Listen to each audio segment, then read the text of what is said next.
ये पुनः मेरे प्रधानमंत्री जी के संकल्प को दोहराता है, उनके समर्पण को दोहराता है। सामाजिक न्याय में जब मैं उनके ऊपर विश्वास कर आगे बढ़ने का काम करता हूं, उन्होंने इस विश्वास को पुनः दोहराने का काम किया, इसको मजबूती से स्थापित करने का काम किया और सरकार ने इस एडवर्टीजमेंट को, इस नियुक्ति को विड्रॉ कर इसको रद्द कर पुनः ये साबित किया है कि मेरी सरकार, मेरे प्रधानमंत्री आदरणीय नरेंद्र मोदी जी पूरी तरीके से समाज के गरीब, वंचित, शोषित वर्ग के लिए पूरी तरीके से समर्पित है। और अगर कहीं कोई इस तरीके का फैसला सरकार की तरफ से लिया जाता है जो मेरे प्रधानमंत्री जी के संज्ञान में आता है, उसको भी प्रधानमंत्री जी सुधारने के लिए मजबूत कदम उठाने की क्षमता रखते हैं।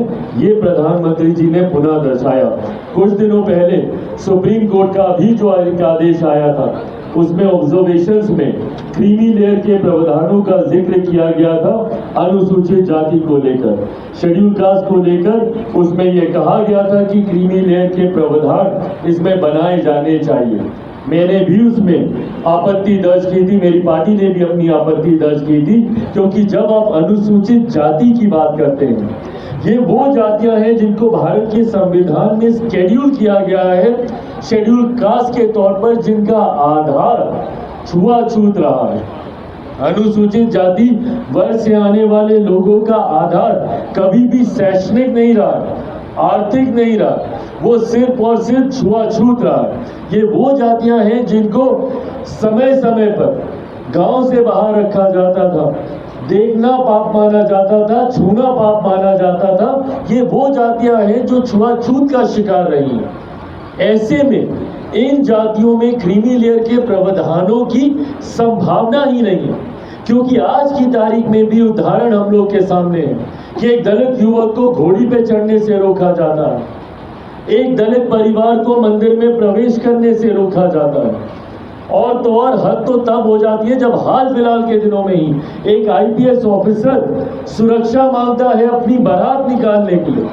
तो आप कैसे इसमें क्रीमी लेयर बना सकते हैं? एक पूर्व मुख्यमंत्री रहते हुए जब मंदिर दर्शन के लिए जाते हैं तो उनके निकलने के बाद मंदिर को गंगा जल से धुलाया जाता है। आज की तारीख में भी ये भेदभाव के उदाहरण देखने को मिलते हैं। तो कैसे इसमें क्रीमी लेयर का प्रावधान हो सकता है? और इस बात को भी मैंने प्रमुखता से कैबिनेट मीटिंग में रखने का काम किया और मुझे खुशी है कि प्रधानमंत्री जी ने भी तुरंत उसी कैबिनेट मीटिंग के बाद क्रीमी लेयर की जो संभावनाएं माननीय न्यायालय के द्वारा जताई गई थी, उस पर सरकार की तरफ से अपना रुख स्पष्ट करने का काम किया।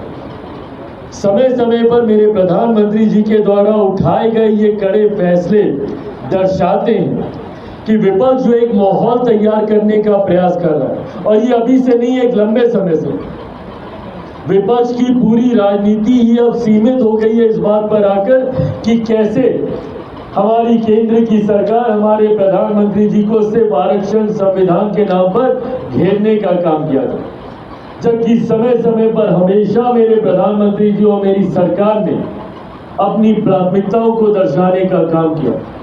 और वो समाज के इन्हीं वर्गों के प्रति है जो आज भी मुख्य धारा के साथ नहीं जुड़ पाए हैं। ऐसे में विपक्ष जो भ्रम फैलाने का काम करता, पूरा चुनाव इन्होंने इसी झूठ के सहारे लड़ने का काम किया।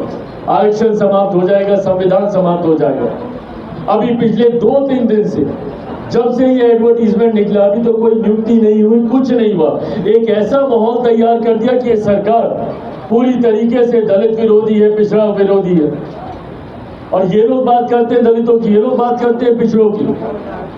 इतना साल हो गया, अगर मंडल कमीशन को किसी ने संवैधानिक दर्जा देने का काम किया तो वो हमारी आज की मौजूदा सरकार और हमारे आज के प्रधानमंत्री नरेंद्र मोदी जी ने देने का काम किया।